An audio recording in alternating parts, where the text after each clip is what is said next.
A warm welcome to Education by Dr. Shama YouTube channel. आप सभी का स्वागत है education by doctor Shama YouTube channel पर। आज हम बुद्धिज़्म की चर्चा करेंगे, महात्मा बुद्ध के सामान्य परिचय को देखेंगे और उनकी मेन जो है वो शिक्षाओं, टीचिंग के बारे में चर्चा करेंगे। आज का विषय प्रतियोगी परीक्षाओं की दृष्टि से तो महत्वपूर्ण है ही, साथ में जो बीए, एमए, इन सब में भी ये टॉपिक बहुत ही महत्वपूर्ण रहता है। तो आइए शुरू करते हैं आज का ये topic, Buddhism, evolution and it's main teaching. तो बात शुरू करते हैं हम कि किस कारण से बौद्ध धर्म भारत में उद्भूत हुआ, इसका प्रादुर्भाव हुआ, एवोल्यूशन हुआ। तो कहानी शुरू होती है 6th to 5th सेंचुरी में, जब आर्यन कल्चर अपने पीक पर पहुंच गया था। उस समय बहुत से रिलीजन सेक्ट आ रहे थे, चूंकि लेटर वैदिक पीरियड तक वर्ण सिस्टम जो है वो बर्थ पर बेस्ड हो गया था। तो नीचे जो वर्ण थे वो अपने आप को डिक्लाइन सा महसूस करते थे, पतन होता सा महसूस करते थे। महिलाओं को जो है सोशल स्टेटस अच्छी तरह से नहीं मिल पा रहा था। दूसरा रीज़न कहें तो उस समय जो है वो कॉइन्स का यूज़ होना शुरू हो गया था, जिससे एक नए क्लास वैश्यों का उद्भव हुआ, मिडिल क्लास का उद्भव हुआ। अब इनके पास पैसा तो था लेकिन सोशल स्टेटस अच्छा नहीं था, तो वे इस नए रिलीजन की ओर आकर्षित हुए। समाज के एक नए तबके ने पुरानी लाइफस्टाइल को त्याग दिया और नए धर्म की ओर आकर्षित हुए। इसके अलावा कई पॉलिटिकल, इकोनॉमिक, सोशल रीजंस थे जिसने बौद्ध धर्म जैसे नए धर्म को भारत में फैलाया। अब हम बात करते हैं महात्मा बुद्ध की। Mahatma Buddha is founder of बौद्ध धर्म। महात्मा बुद्ध बौद्ध धर्म के संस्थापक माने जाते हैं। ये महावीर स्वामी के समकालीन थे, जिनके बचपन का नाम सिद्धार्थ था और वे शाक्य मुनि के नाम से भी जाने जाते थे। एक ट्रेडिशन के अनुसार उनका बर्थ 567 बीसी में शाक्य क्षत्रिय फैमिली में हुआ था। कहते हैं उनका जन्म कपिलवस्तु के पास लुम्बिनी में हुआ था, जो वर्तमान में नेपाल में है। इनके पिता शुद्धोधन कपिलवस्तु के एक इलेक्टेड लीडर माने जाते थे, जो शाक्य क्लैट के हेड थे। उनकी मदर माया देवी कौशला डायनेस्टी की प्रिंसेस थी। इसके साथ ही ये माना जा सकता है कि महात्मा बुद्ध एक नोबल फैमिली से बिलोंग करते थे। उनकी चाइल्डहुड से ही मेडिटेशन में उनका बड़ा लगाव था। यही कारण था कि अर्ली एज में उनकी मैरिज कर ली ताकि वे शासन में ध्यान दे सके, लेकिन उनका कभी भी मैरिड लाइफ में इंटरेस्ट नहीं रहा। एक फोरसाइट इंसिडेंस की चर्चा होती है, 4 घटनाओं की चर्चा होती है कि बचपन की भविष्यवाणी में ये कहा गया था कि सिद्धार्थ या तो सन्यासी बनेंगे या महान योद्धा, ग्रेट किंग। उनके पिता उन्हें ग्रेट किंग बनाना चाहते थे, अतः बचपन से ही उन्हें पैलेस में एक लग्जरी जीवन जीने के लिए बंद कर दिया गया था। लेकिन 29 की एज में जब वे पहली बार पैलेस से बाहर निकले तो उन्हें 4 सीन दिखाई दिए।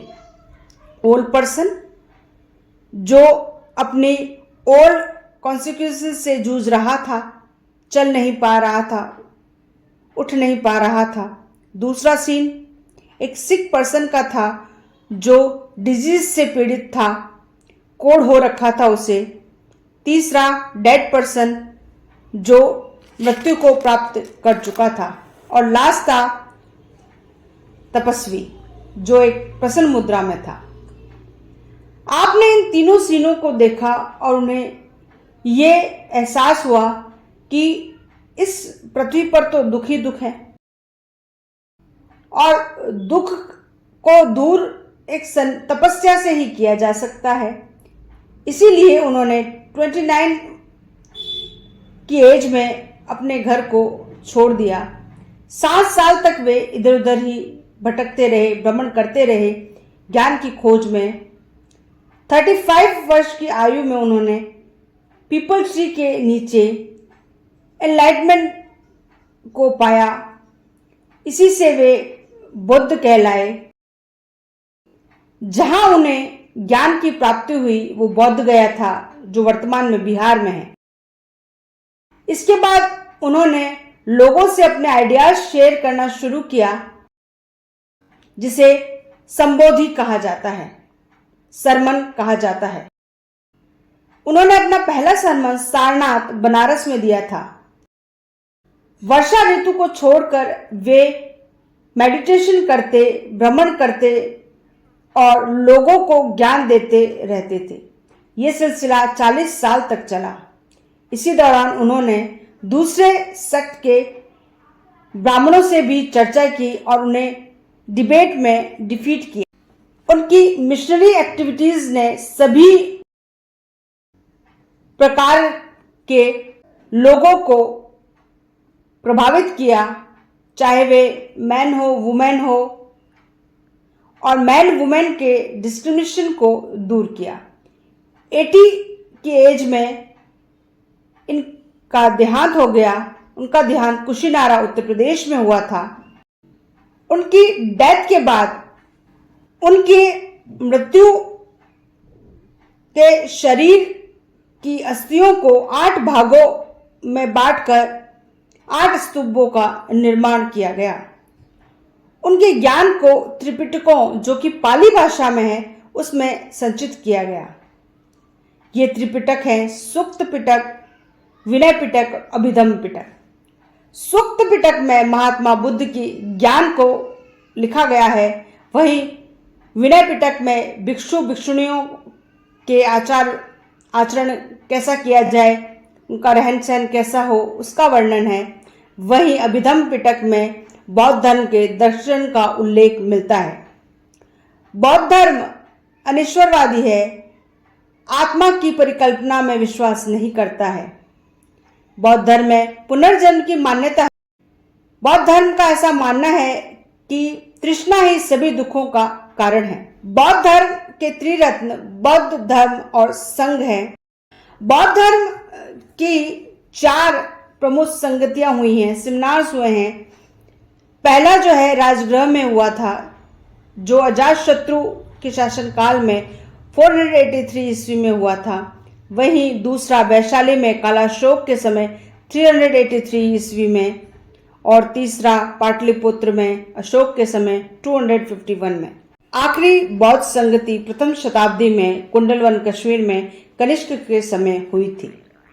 चतुर्थ बौद्ध संगति के समय ही बौद्ध धर्म 2 भागों में विभाजित हो गया, हीनयान और महायान। बौद्ध धर्म की शिक्षाओं में प्रथम 4 आर्य सत्य को माना जाता है। आर्य सत्य में 4 आर्य सत्य की घोषणा की गई। ये उल्लेख मिलता है कि संसार में दुख है, दुख का कारण है, दुख निरोध है और दुख निरोध के मार्ग हैं।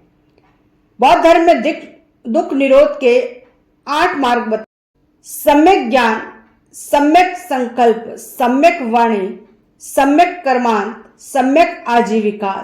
सम्यक ज्ञान, सम्यक संकल्प, सम्यक वाणी, सम्यक कर्मांत, सम्यक आजीविका, सम्यक व्यायाम, सम्यक स्मृति और सम्यक समाधि। इन 8 मार्गों से हम जो है दुख से पार पा सकते हैं, निर्वाण को प्राप्त कर सकते हैं। निर्वाण बौद्ध धर्म के परम लक्ष्य माना गया है। निर्वाण प्राप्त करने के लिए 10 शीलों का उल्लेख भी मिलता है। ये 10 शील हैं अहिंसा, सत्य, अस्तेय, अपरिग्रह, मद्य सेवन नहीं करना, असमय भोजन नहीं करना, सुखप्रद बिस्तर पर नहीं सोना, धन संचय नहीं करना, स्त्रियों से दूर रहना, नृत्य गान से परहेज करना। प्रथम 5 जो है गृहस्थों के लिए है और 10 पूरे भिक्षुओं के लिए है, जो अनिवार्य रूप से उनको मानना जरूरी है। इसी के साथ बौद्धिज्म का ये लेक्चर अब यही खत्म करेंगे। आज हमने बौद्ध धर्म के संस्थापक महात्मा बुद्ध के जीवन परिचय, उनकी प्रमुख शिक्षा और उनके व्यक्तित्व के विषय में जाना है। हमने कोशिश की है कि हम जो है इंग्लिश में आपको नोट्स प्रोवाइड करवाएं, तो वो कोशिश कैसे रही बताइएगा ज़रूर। आपसे अनुरोध कि अगर चैनल को सब्सक्राइब नहीं किया है तो चैनल को सब्सक्राइब करें, अपने मित्रों के साथ शेयर करें और कमेंट्स करें कि हम और कौन कौन से सब्जेक्ट पर वीडियो बनाएं। तब तक के लिए इजाज़त दीजिए। डॉक्टर शमा को शुक्रिया, धन्यवाद।